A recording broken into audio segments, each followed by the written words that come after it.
Hello, this is Edith Newmeyer, and I am the author of the book, The Mystery of Adam.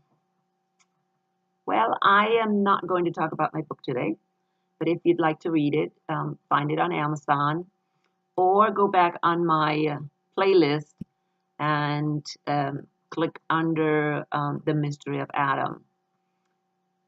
It's a very, very interesting book, and it really uncovers the mystery of how this first human being was created. We assume, because that's what we were conditioned to believe, that the first human being was a man.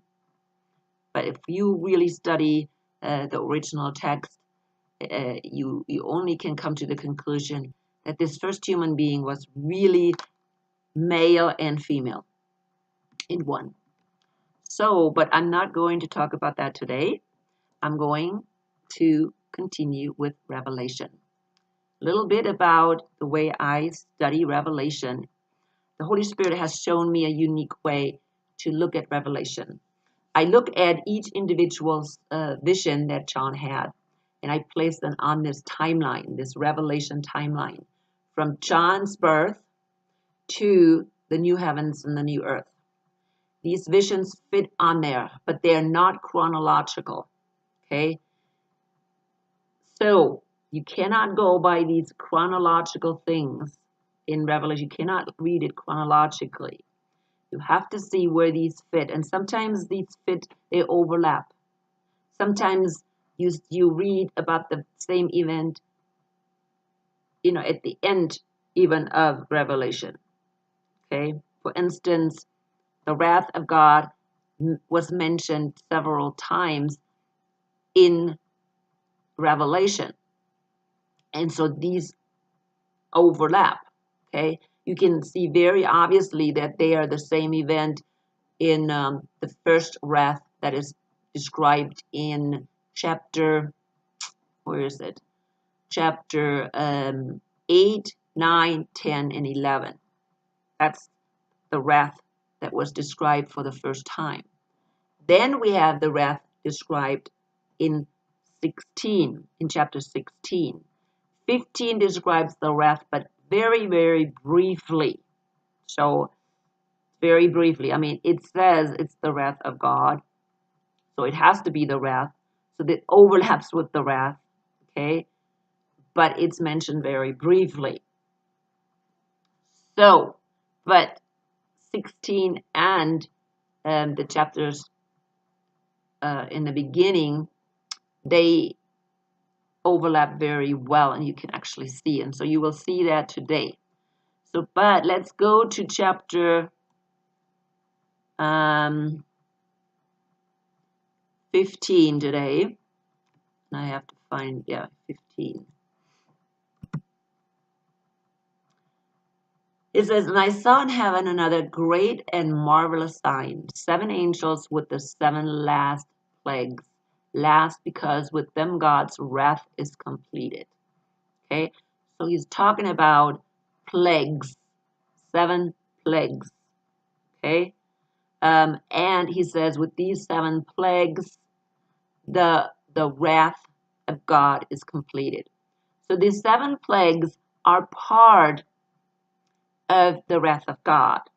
Now, plagues is mentioned in the last, bowl, which we're going to see in chapter 16. And it could fit in there, that in that last bowl, these 7 plagues are even, poured out. But definitely we can see that they do overlap with the wrath. Okay? So if you look at the trumpets, which also describe the wrath of God, they may be the last trumpet, may also include the plagues. And it's a very short chapter. It's just talking about that he is pouring out, and I saw what looked like a sea of glass glowing with fire, and standing beside the sea, those who had been victorious over the beast and its image, and over the number of its name. They held harps given them by God, and sang the song of God, God's servant Moses and the Lamb. Now these again are what? These are the saints, the raptured saints. Where are they? They're up in heaven. See, the wrath is going on in the earth and they are up in heaven. Okay? And they're singing the song. You can read it yourself. After that, I looked and I saw in heaven the temple. Again, see, John is looking in the temple. So the temple is where? The temple is in heaven. I said that before. Every time John sees the temple, it's in the heaven. Every time. There is no third temple on earth. Okay? Look at everyone. You can do a study on temple. Every time John mentions temple in Revelation, it's always the temple in heaven. Okay? When he measures the temple, it is also the temple in heaven. And that is the chapter with the two witnesses. Okay? It's also in heaven. Every temple that he sees is in heaven. He's always talking about the heavenly temple. So then after that, we are going to, this is all we know about the plagues. Okay. Then he is going to then we're going to chapter 16, and he's not talking about the plagues anymore, but he's continuing to talk about the wrath of God. But this time he's talking about the 7 bowls. Okay. Now we're going to see at the end he's talking about the plagues. But in the beginning, there's no plagues mentioned, even though what happens are definitely plagues. Okay, they're absolute plagues. So I'm not 100% sure if these plagues are all over. It kind of the the wrath throughout the wrath, or just the last last part of the wrath of God. But let's look at the whole of God's wrath. And that can be seen in the 7 bowls. And I have done this study already. I have compared chapter 8, 9, 10, and 11 with chapter 16 because they're very similar. So go back to that video that I did, and I think it's the mystery of Revelation and the wrath of God. I believe that's the one. And then compare the two, because I'm not going to go into detail. And the reason why, because I'm going to go more into detail about Armageddon, which is not mentioned in the trumpets. Okay. So, but first, let's go to the 7th angel, because that's where the plagues are mentioned. The 7th angel poured out the bowl into the air. Then out of the temple came a loud voice from the throne saying, "It is done." Then there came flashes of light, rumblings, pearls of thunder, and a severe earthquake. No earthquake like it has ever occurred since mankind has been on earth. So tremendous was the quake. The great city split into 3 parts. Okay? Look at this. The great city split into 3 parts, which is most likely Jerusalem. And the cities of the nations collapsed. God remembered Babylon the Great and gave her the cup filled with the wine of the fury of the wrath. Every island fled away, and the mountains could not be found. From the sky, huge hailstorms, each weighing about 100 pounds, fell on people, and they cursed God on account of the plague of hail. Now, this is talking about the plague of hail, okay? Because the plague was so terrible. Now, I guess if he's talking about the plague of hail here, everything else can be seen as a plague. So, I'm assuming that then we can assume that each one of these bowls is a plague, is one of these 7 plagues, okay, that he's pouring out, because he's specifically mentioning the plague of hail here. So that's why I'm assuming it is the same thing. So we have really three accounts of the wrath of God. Okay? It's not tribulation, people. All right? Lots of people think, oh, tribulation, but it's not tribulation. So it is wrath. Okay, this is talking about wrath. When John talks about tribulation, and I think he only mentions this one time, it is the tribulation the saints go through. Okay, the saints go through tribulation because they are persecuted, they are killed. Even though we may not be persecuted right now, thank God we're not, but most of the saints were killed and persecuted. So you cannot say, that doesn't apply to the saints. Tribulation applies to the saints. Okay? The wrath of God is about unbelievers. I mean, it's obviously poured out on unbelievers, not on the saints. As I said in chapter 15, the saints are in heaven when the wrath is poured out. Okay? No doubt, if you do a study, and I have addressed that in my videos, the rapture will happen before the wrath of God. There is no doubt. Okay? So again, so we see that this is correlating with the chapter 15 and 16. Okay, the wrath of God. But let's now go to at the end of the fifth bowl. Okay, at the end of the fifth bowl.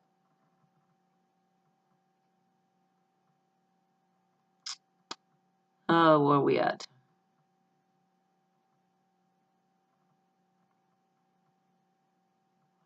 Yeah, I'm looking, but because I just saw it.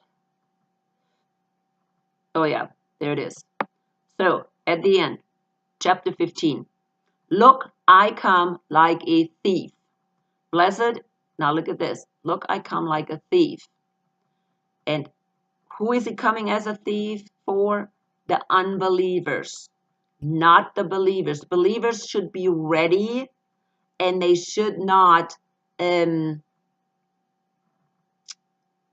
be surprised about these things. They should know when he's coming. They should be watching. That's what Paul is saying in Thessalonians. But here for the unbelievers, he's coming like a thief. Look, I'm coming like a thief. Blessed is the one who stays awake and remains clothed, so that not so as not to go naked and be shamefully exposed. Then they gathered the kings together to the place that in Hebrew is called Armageddon. Okay? So, this is what is going on with Armageddon. Now, this is only one verse, but we have already seen what happens in Armageddon, right? Because if you go back to 14, we saw it in detail. Armageddon, at the end. It's verse 14 through 21. We had the whole description in my last video about Armageddon. And I looked, and there before me was a white horse, and seated on the cloud was one like the Son of Man, with a crown of gold on his head, and a sharp sickle in his hand. Then another angel came out of the temple. What temple? In heaven. And called in a loud voice to him who was sitting on the cloud, take your sickle and reap. That is Armageddon. Read at the end. And they were trampled in the winepress beside the city. What city? Jerusalem.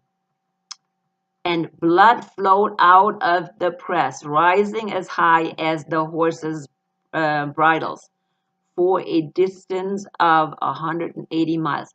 That is Armageddon. Okay? I'm going to look at another section in the Old Testament today, which also describes Armageddon. Okay? And that is Isaiah. Isaiah 17, okay, is also about this Armageddon. Now it starts out with the destruction of Damascus. Okay. Now many people take this prophecy and they're waiting for this prophecy to be fulfilled. They're saying because right now Damascus, is heavily bombed, that this is the fulfillment of Isaiah. No. Damascus, it says, see, Damascus will no longer be a city, but will become a heap of ruins. This will happen when Jesus is coming back and everything is in ruins.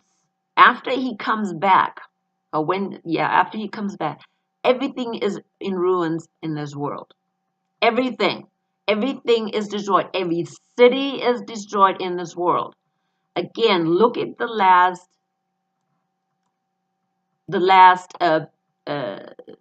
bowl or plague, whatever you want to call it. That's in 16. The severe earthquake at the end, destroys everything. Everything is moved. The city is split into 3. Okay? Everything is destroyed. People, this is not tribulation. This is wrath. Okay? I'm sorry. You know how I'm always speaking out against this false thing about the tribulation. It's not tribulation. Some false teacher came up with this word, and everybody is just using it. I cannot understand why people keep using the word tribulation or great tribulation. It is false. It is the wrath of God. When the wrath of God is poured out, and that's what we're talking about right now, everything is destroyed. Everything. Nothing left. So, look, it says the fortified city will disappear from Ephraim, and royal power from Damascus. Okay, everything is destroyed. In that day, the glory of Jacob will fade. Now, who is Jacob? Jacob is Israel, right? The father of the 12 tribes. He will fade.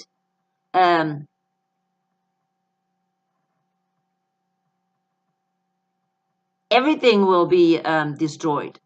And after that, everything during the 1,000 years, everything has to be rebuilt. And it says, in that day, people will look to their Maker and turn their eyes to the Holy One of Israel. Okay? This is what's going to happen. Now, why is it saying the Holy One of Israel? Is that Israel a state? No. This is Israel, Jacob. This is Israel, Jacob. Okay? So they turn their eyes to the Holy One of Israel. Who is the Holy One of Jacob? That is Jesus. That is Messiah. Okay? So in that day, what day are they talking about? The day when Jesus comes down, Messiah comes down and destroys the whole world and punishes the unbelievers. And the blood is flowing. Okay? The blood is flowing during that battle of Armageddon. Don't be fooled. So many people are fooled by the Zionist agenda. And the Zionist agenda want to tell you that the state of Israel is legitimate by God or is accepted by God. And it is not. They have a state, they have a worldly state, and it needs to be recognized. I am not denying that at all. but it's not any different than any other state in the world. Okay? This is talking about when Jesus comes back and claims his land. Messiah is coming back personally to claim his land. Because this land in Israel right now, actually, when I talk about Israel, I'm talking about the Holy Land in all the lands of the 12 tribes. All the lands of the 12 tribes, which is the Holy Land, that belongs to Messiah, okay? And only to Messiah. Nobody has a claim to it at this point. And he will come back soon. And when he comes back, he is furious. He is absolutely, absolutely furious. So it continues here is, and in that day people will look at their Maker and turn their eyes to the Holy One of Israel. They will not look to the altars, the work of their hands. What did they just do? They just built an altar in Jerusalem, a work of their hands. Messiah didn't build that altar. They didn't listen to, who is it who wrote? It is Zechariah. Zechariah, who says that the branch will build the temple. Look at it. It says the branch will build the temple, not the Israelites or the Jews. Okay? It says the branch will build the temple. They will not look at the altars anymore, the works of their hands, and they will have no regard for the Ashtoreth poles and the incense altars their fingers have made. What's the Asherah poles? You know, the Asherah poles could actually be like the obelisks and these things. Okay? I think that's Asherah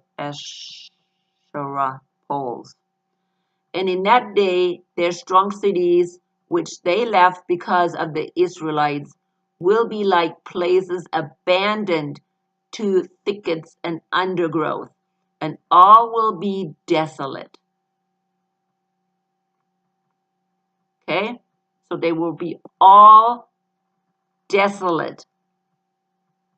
It says, in that day, their strong cities, which they left because of the Israelites, will be like places abandoned to thickets and undergrowth, and all will be desolate. Okay? And you can continue reading it. This is all about, it says, the last verse says, in the evening sudden terror before the morning, they are gone. This is the portion of those who loot us, the lot of those who plunder us. Now, who is that? Who is looting and plundering us? Okay, and us, who is us? Us are the people of God. Okay, that's not necessarily Israel. It's the people of God. Who is plundering the people of God and looting? Everybody who is against, the believers in Messiah. Those are the ones. Okay, so read this. This whole thing, Isaiah 17, is about Armageddon and, of course, Jesus establishing his kingdom, him coming and pouring out his wrath and destruction on the whole world. Now, again, this destruction is not just focused on Armageddon.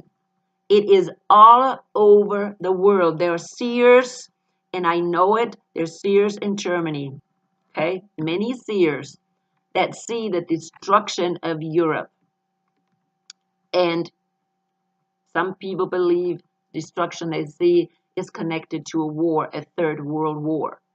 So Yes, the Third World War that many talk about, and I need to move over because the sun is coming up right now and it is just shining in my window.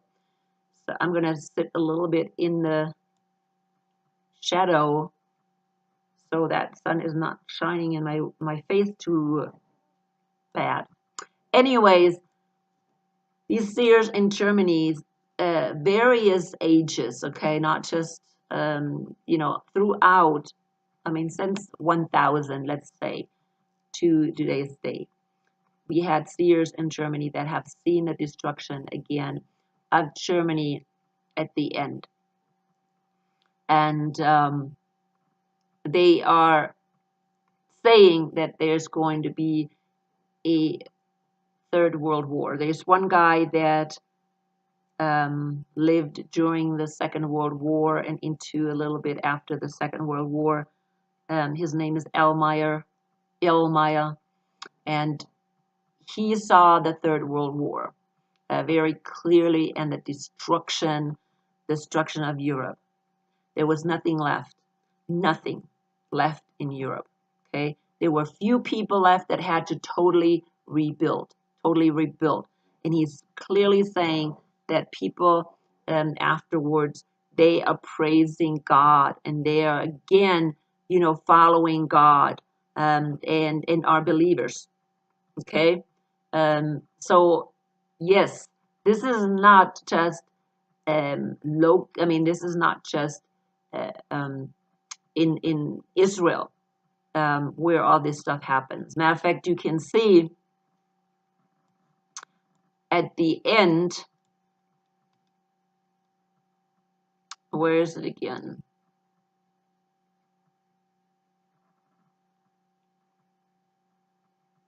When we see the 7 plagues, these earthquakes and the hail and all these things, and all the islands are moved and all the mountains are moved, that is not just in Israel. That is all over the world. It's a catastrophic event, of course, which, you can see these catastrophic things all the way through the 7 bowls.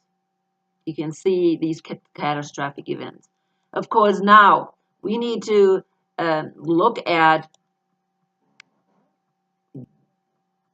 where are these plagues. I mean, these plagues have to be caused by something. Yeah, they're caused by God.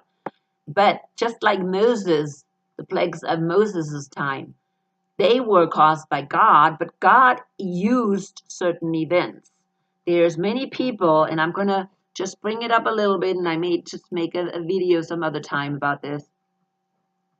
Some people that believe that there are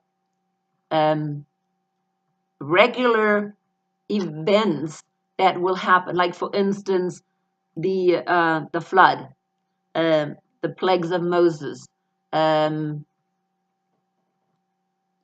What Revelation is talking about. These events that are happening every so many thousands of years, and they're saying these events are caused by a planet.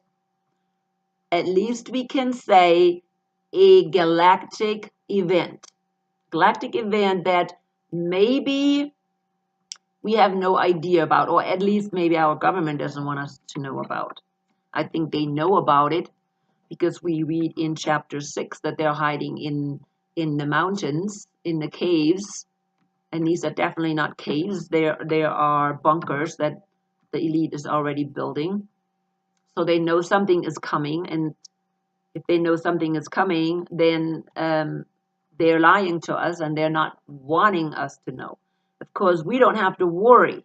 Christians don't have to worry. I mean, really true believers, they don't have to worry because the wrath is not poured out on them.